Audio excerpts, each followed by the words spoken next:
Estamos siguiendo la lectura de la traducción del libro Las dos repúblicas o Roma o los Estados Unidos. Estamos ya en la tercera parte del título de La Iglesia usurpa la autoridad civil. En la actualidad, la relación del cristianismo vital al cristianismo de la mera forma se asemejaba a lo que en el periodo anterior existió entre el cristianismo de aquellos para quienes la religión era una preocupación seria y el paganismo, que constituía la regla de vida imperante.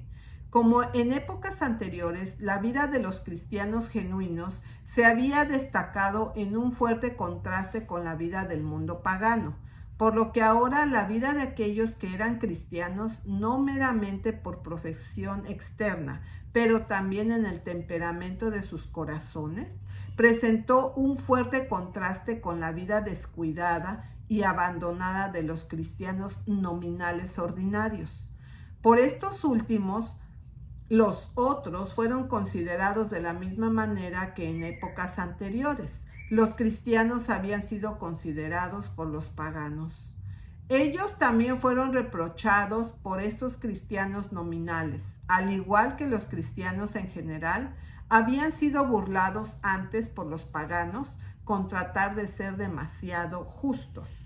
En las elecciones episcopales, a veces la gente actuaba bajo consideraciones externas y la gestión de demagogos y exigió hombres indignos o ignorantes para los más altos cargos.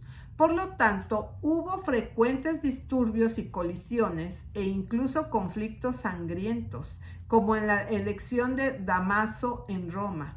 En resumen, todas las pasiones egoístas e influencias corruptoras que habían echado a perder la libertad de las elecciones políticas populares en la República griega y romana, y que aparecen también en las repúblicas de los tiempos modernos, se entrometió en las elecciones de la Iglesia y el clero. Asimismo, a menudo se dejaba guiar por motivos impuros.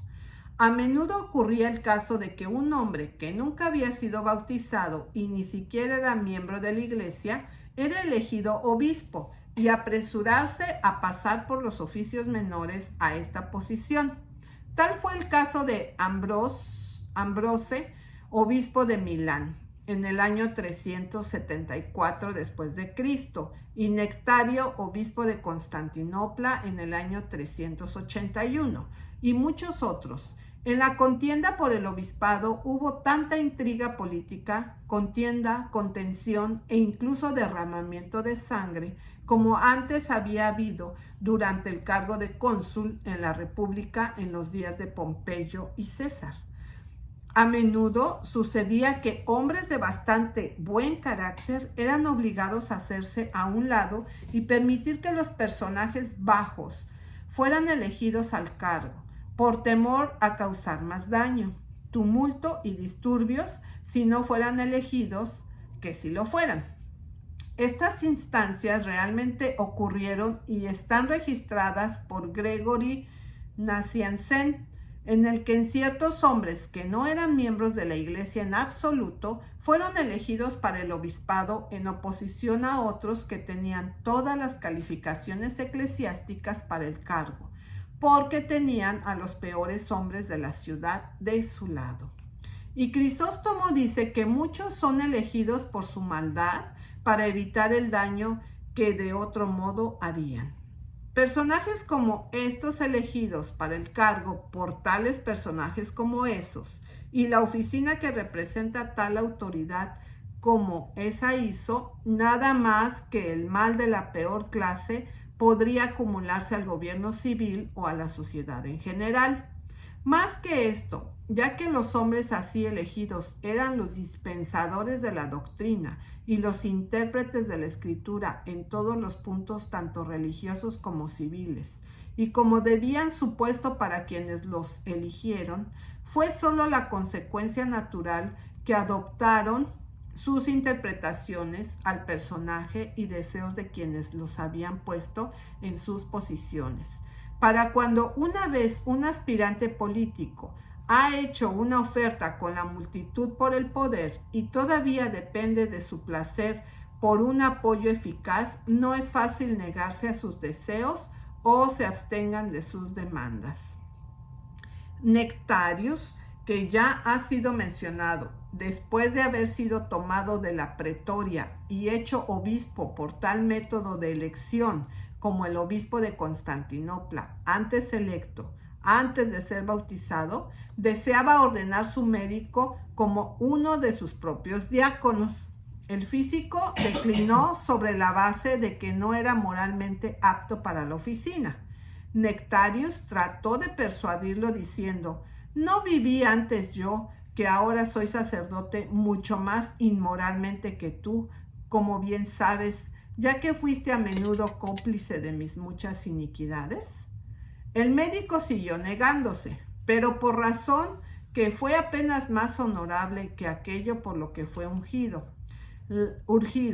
La razón fue que, aunque había sido bautizado, había continuado practicando sus iniquidades, mientras que Nectarius las había dejado cuando se bautizó.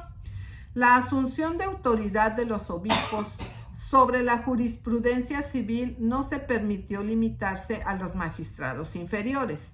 Afirmó autoridad sobre la jurisdicción del propio emperador. En Ambrosio, el carácter sacerdotal asumió una dignidad y una influencia aún desconocidas. Primero comenzó a enfrentarse al trono, no solo en términos de igualdad, pero de autoridad superior, y para ejercer un espíritu de dictadura sobre el magistrado supremo. La resistencia de Atanasio a la autoridad imperial había sido firme pero deferente, pasiva más que agresiva.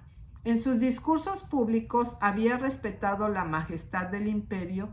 En todo caso, la jerarquía de ese periodo solo cuestionaba la autoridad del soberano en materia de fe.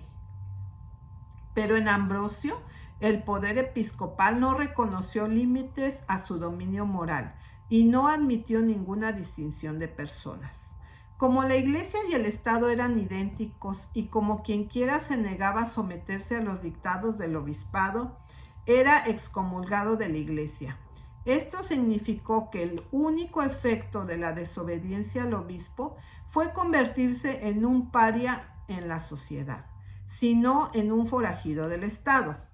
Y más que esto, en el estado de superstición abyecta que ahora prevalecía, se suponía que la excomunión de la Iglesia significaba consignación a la perdición solamente. El jerárquico poder ejemplar, persuasivo, amable, ahora era autoritario, imponente, horrible.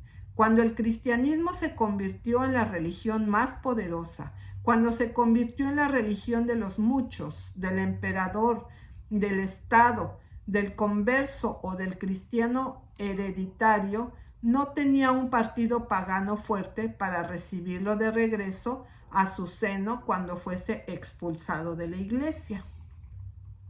Si cesaba de creer, ya no se atrevería a dejar de obedecer.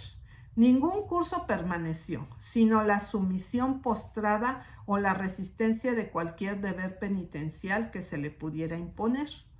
Cuando se hizo la alianza entre los obispos y Constantino, se propuso que la jurisdicción civil y las autoridades eclesiásticas debían permanecer separadas, como siendo dos brazos del mismo organismo responsable.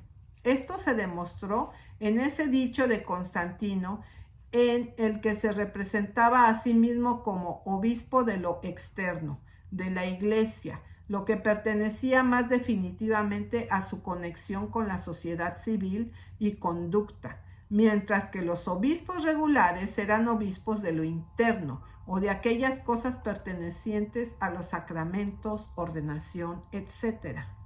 Constantino fue el primer representante de la idea imponente de una teocracia cristiana o de un sistema político que asumía que todos los súbditos eran cristianos, conectaba derechos civiles y religiosos y consideraba a la Iglesia y al Estado como los dos brazos de un mismo gobierno divino en la tierra.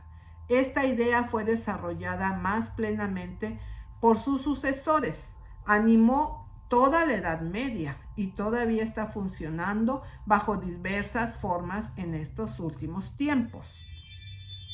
Para quienes la concibieron, esta teoría podría haberles parecido bastante bien y simplemente en teoría podría haber imaginado que podría hacerse funcionar. Pero cuando se trataba de ponerla en práctica, la pregunta más importante era: ¿dónde estaba la línea que definía los límites exactos entre la jurisdicción del magistrado y la del obispo? ¿Entre la autoridad de la Iglesia y la del Estado? El Estado era ahora una teocracia. El gobierno estaba obligado a ser moral, un gobierno de Dios. La Biblia, el código supremo moral, era el código del gobierno. No había tal cosa como el gobierno civil, todo era moral. Pero el sujeto de la moral está involucrado en cada acción. Si en cada pensamiento del hombre se permite entonces que el Estado sea moral, era inevitable que la Iglesia, siendo el árbitro de la moral y el dispensador e intérprete del código que regula la acción moral, se interpusiera en todas las cuestiones de conducta humana y extendió su dominio sobre todo el campo de la acción humana. En asuntos eclesiásticos estrictamente así llamados, la supremacía de la magistratura cristiana, se ha dicho, fue admitida. Fueron los legisladores de la disciplina, el orden y la doctrina. Las fiestas, los ayunos, los usos y los cánones de la Iglesia, el gobierno del clero, estaban en su exclusiva energía. Los decretos de los sínodos y concilios particulares poseían autoridad indiscutible en lo que respecta a su esfera extendida.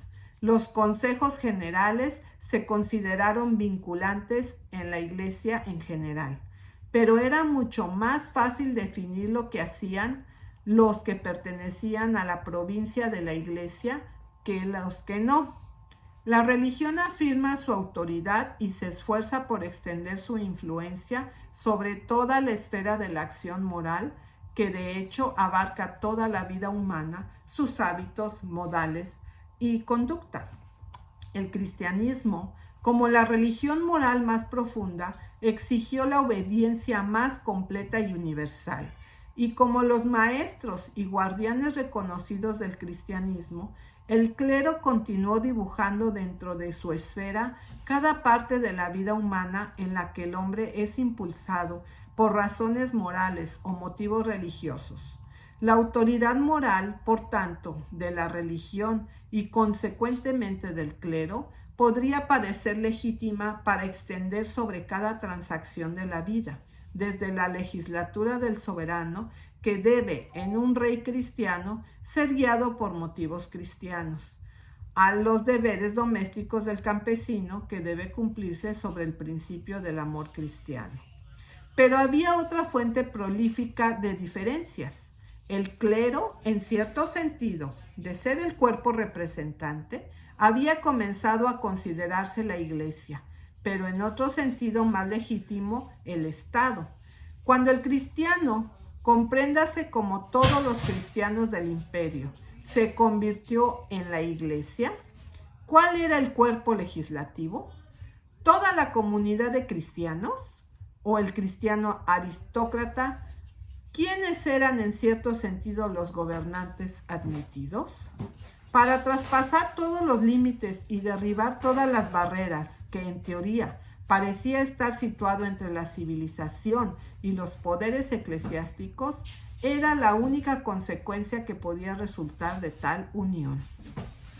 Y cuando se intentó poner la teoría a la práctica, cada paso dado en cualquier dirección solo sirvió para demostrar lo que la historia en todas partes muestra, que la aparente identificación del Estado y la Iglesia por la adopción del cristianismo como la religión del imperio confundió por completo los límites de lo eclesiástico y la jurisdicción temporal. El Estado, como organismo distinto de la Iglesia, había desaparecido. Como sistema distinto de derecho y gobierno, el Estado fue destruido y su maquinaria existía solo como herramienta de la Iglesia para cumplir su voluntad arbitraria y para hacer cumplir sus decretos despóticos. Y esto es el fin del capítulo número 20. Después continuaremos con el capítulo número 21, que lleva por título La ruina del Imperio Romano. Está muy interesante, estamos avanzando y estamos viendo cómo todo se está cambiando. Entonces vamos a seguir con el capítulo 21, primeramente Dios, que llevará por título La ruina del Imperio Romano.